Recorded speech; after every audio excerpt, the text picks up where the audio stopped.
Group 1, Group 3. Okay. Hula-bira. Hula-bira.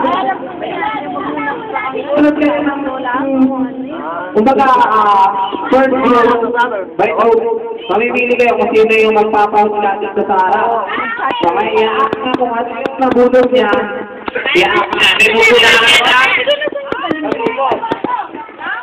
Nakagrupo. Nakagrupo. Pag nagsalita ang magpapahula, wala na yan, okay?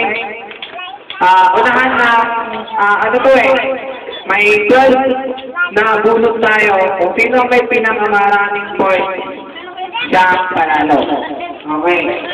Group 1, then start, begin. So group 1. Sino na wala sa inyo? Group 1, group 2, group 3. Mamili na kayo kung sino yung una. Mamili kayo. Halimbawa, ikaw yung Bruno. Ikaw yung mag-ahas. Halimbawa, hula. Isa lang yung hula. Isa yung magpapahula.